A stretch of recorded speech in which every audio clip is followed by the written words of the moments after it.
નમસ્કાર મિત્રો આજે તમારી સમક્ષ વૃશ્ચિક રાશિના જાતકો માટે આ 6 મોટી ઘટના 6 પરિવર્તન તમારા જીવનમાં 2025 માં આવવાના છે એમ ગોચરના ગ્રહો કહી રહ્યા છે। ગોચરના ગ્રહોની સ્થિતિ કઈ રીતે છે, સાથે કઈ તારીખથી તમારા જીવનમાં પરિવર્તન આવશે, સવિસ્તાર સાથે આપણે વિશેષ ચર્ચા કરવા જઈ રહ્યા છીએ। વૃશ્ચિક રાશિના જાતકો માટે આ વિડીયો ખૂબ જ ખાસ છે અને સંપૂર્ણ રીતે જરૂર સાંભળજો, જેનાથી આપનું ક્યારે પરિવર્તન આવે, સાથે આપને કઈ સાવધાની રાખવી, કયા ઉપાય કરવા, એ વિશેષ ચર્ચા। હવે સૌથી પહેલા આપણે ગ્રહો ગોચર આપની અત્યારે જે ચાલે છે એની ચર્ચા કરીએ। તો આપના ગોચર ગ્રહોમાં આપના જે સૂર્ય ભગવાન છે એ આપના બીજા ભાવમાં છે અને જે પણ ચર્ચા કરીએ છીએ મિત્રો એ ચંદ્ર રાશિના આધારો ઉપર ચર્ચા કરીએ છીએ। જો તમારી વૃશ્ચિક રાશિ હોય તો તમારા માટે ખૂબ જ અગત્યનો વિડીયો છે। અને શનિ ને શુક્ર આ બંને ગ્રહો છે ચોથા ભાવમાં છે। આપના જે શનિ ભગવાન છે એ રાશિ પરિવર્તન કરશે, એ આગળ ચર્ચા કરશું। સાથે રાહુ આપના પંચમ ભાવમાં છે, ગુરુ આપના સપ્તમ ભાવમાં છે, મંગળ આપના 9મા ભાવમાં છે અને આપના કેતુ છે એ આપના એકાદશ ભાવમાં છે। આ રીતે ગોચર ગ્રહોની સ્થિતિ છે। હવે વાત કરીએ સૌથી પહેલા આપના રાશિ સ્વામીની। આપના રાશિ સ્વામી છે મંગળદેવ છે અને મંગળદેવ છે એ વક્રી થશે। વક્રી થયા પછી એ રાશિ પરિવર્તન કરશે તો આપના જીવનમાં ક્યારે પરિવર્તન આવશે? આપના જીવનની અંદર જે મિલકત બાબતમાં, જમીન બાબતમાં અથવા મકાન બાબતમાં આપ લેવાની ખૂબ કોશિશ કરો છો, બનાવવાની ખૂબ કોશિશ કરો છો, પણ આપના સોદા અટકી જાય છે, આપ મકાન બનાવી શકતા નથી, આપ લઈ શકતા નથી, તો આપના જીવનમાં પરિવર્તન આવશે જૂન જુલાઈ પછી। જૂન અને જુલાઈ પછી આપ મકાનની ખરીદારી અવશ્ય કરી શકશો, આપ ગોચર ગ્રહો કહે છે।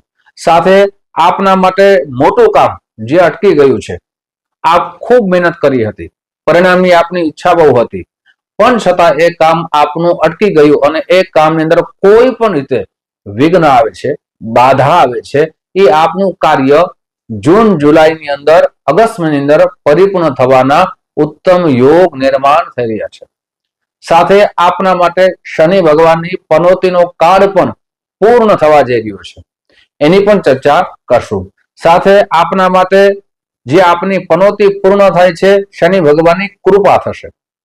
હવે વાત કરીએ બીજી ઘટનાની કે આપના જીવનમાં બનવા જઈ રહી છે એમ ગોચરના ગ્રહો કહી રહ્યા છે। મિત્રો, આપના જન્મ ગ્રહો જો શુભ સ્થિતિમાં હશે, આપના જન્મ ગ્રહો પાપ ગ્રહ સાથે નહીં હોય, કેન્દ્રમાં હશે, તો આપણે ઉત્તમ પરિણામ આવી શકે છે। પણ આપના જન્મ ગ્રહો અશુભ સ્થિતિમાં હશે, આપના જન્મ ગ્રહો અશુભ સ્થાનમાં હશે, તો ગોચરના ગ્રહોનું જે શુભ ફળ મળવું જોઈએ એમાં પરિવર્તન આવી શકે છે। મિત્રો, પણ આપને જો આપના જન્મ ગ્રહ વિશે જાણવું હોય તો અહીં નંબર દેવામાં આવ્યા છે, અહીં સમય દેવામાં આવ્યો છે, આ સમયમાં આપ સંપર્ક સાધી શકો છો। ઓનલાઈનની વ્યવસ્થા રાખી છે, ઓફલાઈનની પણ વ્યવસ્થા રાખી છે। ફોન કરી એપોઇન્ટમેન્ટ લઈ અને આપ રૂબરૂ મળી શકો છો। આપની પાસે જન્મ તારીખ ન હોય, જન્મ સમય ન હોય, જન્મ સ્થળનું નામ ન હોય તો તેના માટે પણ વ્યવસ્થા રાખી છે। આપ એપોઇન્ટમેન્ટ લઈને આવશો એટલે પ્રશ્ન કોણીના માધ્યમથી આપને શાસ્ત્રોક્ત ઉપાય બતાવવામાં આવશે, આપને સરળ ઉપાય બતાવવામાં આવશે, જેનાથી આપનું જીવન સુખમય, આનંદમય, પ્રગતિમય બની શકે। મિત્રો, હવે વાત કરીએ આપના જીવન અંદર બીજી ઘટના જે બનવાના યોગ નિર્માણ થઈ રહ્યા છે, એ બનવાની છે ગુરુ ભગવાન દ્વારા। ગુરુ આપના છે અત્યારે સપ્તમ ભાવમાં છે। બે યોગ બનવાના છે મિત્રો। એક તો ગુરુ અને શુક્ર છે એ વિવાહના કારક માનવામાં આવે છે, એટલે ગુરુ છે આપના સપ્તમ ભાવમાં છે। આપ કુંવારા છો, આપને આપના માતા પિતા છે એમને ખૂબ તમારી ચિંતા છે કે મારા દીકરાના લગ્ન ક્યારે થશે, મારી દીકરીના લગ્ન ક્યારે થશે, એ ખૂબ ચિંતા સતાવી રહી છે। તો હવે આપના માટે ગુરુ જ્યારે રાશિ પરિવર્તન કરી રહ્યા છે તે પહેલા, એટલે એમ કહી શકાય કે 15 મે પહેલા આપના વિવાહના યોગ નિર્માણ થઈ રહ્યા છે। સપ્તમ ભાવમાં ગુરુ હોવાથી આપના જીવનની અંદર વિવાહના ઉત્તમ યોગ નિર્માણ થઈ રહ્યા છે। આપના જે સંબંધો, વિવાહના સંબંધો બાંધવા જોઈએ, જેની રાહ જોઈ રહ્યા છો, એ સંબંધો આપના સ્થાપિત થવાના યોગ નિર્માણ થઈ રહ્યા છે। સાથે મિત્રો, ગુરુ ભગવાન જ્યારે રાશિ પરિવર્તન કરશે અષ્ટમ ભાવમાં આવશે એ પણ તમારા માટે પરિવર્તન લઈ આવશે. શું પરિવર્તન લઈ આવશે, શું સાવધાની રાખવાની છે એ પણ આગળ ચર્ચા કરીશ. પણ તે પહેલા એક નમ્ર પ્રાર્થના છે, મિત્રો આ પહેલી વખત આ વિડીયો જોઈ રહ્યા છો તો આ વિડીયોને જરૂર ને જરૂર શેર કરો, સાથે લાઈક કરો. પહેલી વખત અમારી ચેનલને જો જોઈ રહ્યા હો તો સબસ્ક્રાઇબ કરવું ચૂકતા નહીં, જેનાથી આવી સુંદર માહિતી આપને પ્રાપ્ત થઈ શકે. મિત્રો હવે કરીએ, ગુરુ ભગવાન આપના અષ્ટમ ભાવમાં આવશે ક્યારે? 15 મે પછી. એટલે કે અષ્ટમ ભાવ છે અશુભ સ્થાન ગણવામાં આવે છે. અશુભ સ્થાનના ગુરુવાથી બે વસ્તુ તમારા જીવનમાં પરિવર્તન આવશે. સૌથી પહેલું પરિવર્તન, આપ જેને પ્રેમ કરો છો એ પ્રેમ સંબંધ તમારા તૂટી ના જાય, અથવા પ્રેમમાં વહેમ ઉત્પન્ન ન થાય. સાચા પ્રત્યે પ્રેમ હોય અને એ પ્રેમની અંદર વિવાદ ન થાય, એની કાળજી લેવાનો સમય છે. સાથે આપના પરિવારમાં નાની નાની બાબતમાંથી મોટો ઝઘડો ન થાય, પરિવારમાં મોટો વિવાદ ન થાય, એની કાળજી લેવાનો સમય છે.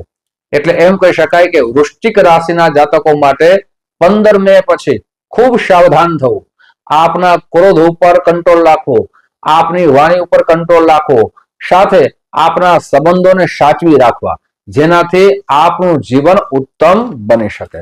મિત્રો ખાસ કરીને 15 મે પછી આપની જેટલી સાવધાની હશે આપના માટે ઉત્તમ બની શકશે. હવે વાત કરીએ આપના માટે ચોથી જે પરિવર્તન આવશે અને ચોથી ઘટના બનવા જઈ રહી છે એ શનિ ભગવાનના દ્વારા બની રહી છે. તો કેવી રીતના? તો 30 માર્ચ પછી આપની જે પનોતીનો સમય છે એ પૂર્ણ થઈ રહ્યો છે. આપને શનિ ભગવાન છે એ આપના શુક્ર સાથે હતા, ચોથા ભાવમાં હતા, એટલે ખાસ કરીને માતા પ્રત્યેની બીમારી આપને ખૂબ સતાવતી હતી. આપની ધન બાબતની અંદર જે આપણે ખૂબ જ વ્યય થતો હતો એમાં આપને રાહત મળશે. માતાની બીમારીથી આપને રાહત મળશે, તેની હેલ્થ સુધરશે. એટલે એમ કહી શકાય, સાથે આપની મિલકત, આપનું મકાન જે આપને વેચવાનું ખૂબ તમન્ના હતી અને મોટું મકાન કરવાની ઈચ્છા હતી, જેમાં સફળતા મળતી ન હતી, તે પણ યોગ નિર્માણ થઈ રહ્યા છે. શનિ ભગવાન છે એ પંચમ ભાવમાં આવશે, એટલે એ પણ ઘટના બનવા જઈ રહી છે. એટલે શનિ ભગવાન 30 માર્ચ પછી પંચમ ભાવમાં આવશે, એટલે વિદ્યાર્થી માટે ખૂબ જ સારું છે. આપની મહેનત આપના માટે પરિણામની આશા છે. આપ જે મહેનત કરવા માટે અટકાઈ જતા હતા, સંગત દોષના હિસાબે વાંચન કરી શકતા ન હતા, સાથે આપ મહેનત કરો છતાં એનું પરિણામ આપને મળતું ન હતું, એ 30 માર્ચ પછી આપના જીવનમાં પરિવર્તન આવશે. સાથે જે સંતાનની રાહ જોઈ રહ્યા હતા, સંતાન યોગ પણ નિર્માણ થઈ રહ્યા છે. ખાસ કરીને મિત્રો, ઘણા બધા મિત્રોના અમને કોલ આવે છે કે અમારે સંતાન પ્રાપ્તિ ક્યારે થશે? તો સંતાન પ્રાપ્તિ માટે જે જન્મકુંડળી એક વ્યક્તિથી યોગ નિર્માણ નહીં પણ બંનેના ગ્રહોની સ્થિતિથી જાણી શકાય છે. એટલે એમ કહી શકાય કે શનિ ભગવાન આપણે 30 માર્ચ પછી સારા યોગ નિર્માણ થઈ રહ્યા છે. સંતાન પ્રત્યે આપની ચિંતા હતી તે પણ દૂર થશે. વિદ્યાભ્યાસમાં પ્રગતિ કરશો, વિદ્યાભ્યાસની અંદર પ્રગતિશીલ બનશો, અને એ પાંચમી ઘટના આપણા જીવનમાં અવશ્ય બનશે. આપના વિચાર છે એ ઉત્તમ બનશે, આપના વિચારની અંદર પરિવર્તન આવશે, આપ સકારાત્મક વિચારશો, આપની આળસ દૂર થશે. એમ કહી શકાય કે વિદ્યાર્થી બંધુઓ માટે આવતું વર્ષ 2025 30 માર્ચ પછી ઉત્તમ યોગ નિર્માણ થઈ રહ્યા છે. આપ કોઈ સ્કૂલની અંદર અથવા કોલેજની અંદર અથવા વિદેશની અંદર એડમિશનની ઈચ્છા હશે, એ જરૂર પૂર્ણ થવાના યોગ નિર્માણ થઈ રહ્યા છે. આપ 30 માર્ચ પછી એમ કહી શકાય કે આપના પ્રેમ સંબંધમાં પણ લાગણીના સંબંધો બંધાશે. એટલે કે એકબીજાને જાણી શકશો, એકબીજા પ્રત્યેનો પ્રેમ વધશે. એ તમારા માટે ઉત્તમ બનવા જઈ રહ્યું છે. હવે વાત કરીએ છઠ્ઠી ઘટનાની, તો કે એ રાહુ દ્વારા બનવાની છે. રાહુ છે એ આપના પંચમ ભાવમાં છે, એ રાશિ પરિવર્તન કરશે. એટલે કે રાહુ રાશિ પરિવર્તન કરશે તો આપના માટે જે વિવાદ થતા હતા, પતિ પત્નીના વિવાદ થતા હતા, તેમાં પણ રાહત મળશે. સાથે આપણા પરિવારમાં પણ વહેમ ઉત્પન્ન થતા હતા, નાની બાબત હોય મોટી બાબત થતી હતી, આપના મિત્રો દ્વારા આપને સહયોગ મળતો ન હતો, આપના સગાવાલા દ્વારા જે સહયોગ મળતો ન હતો, આપના માન સન્માનમાં જે ઠેસ પહોંચતી હતી, આપને યશ કીર્તિનો કામ કરવા છતાં પ્રાપ્તિ થતી ન હતી તે પણ હવે માન સન્માન વધશે. યશની કીર્તિ આપની પરિપૂર્ણ થશે. સાથે નોકરી બાબતમાં પણ બહુ સારા ઉત્તમ યોગ નિર્માણ થઈ રહ્યા છે. આપ જ્યાં નોકરી કરો છો એમ તમારી પાછળ કોઈ પણ રીતે રાજકારણ થતું હતું. એ રાજકારણ થકી આપ આગળ આવી શકતા ન હતા.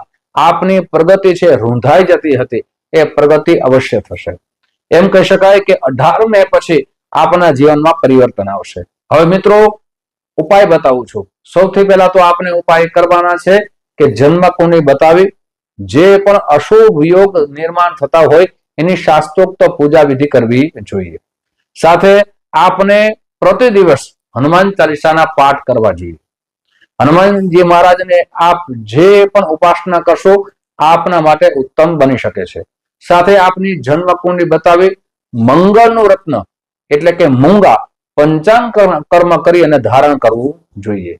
સાથે મંગળવારના દિવસે યથાશક્તિ લાલ વસ્તુનું દાન કરવું જોઈએ. મિત્રો આપ કરશો તો આપનું જીવન ઉત્તમ બની શકે એવી ભગવાન પાસે પ્રાર્થના.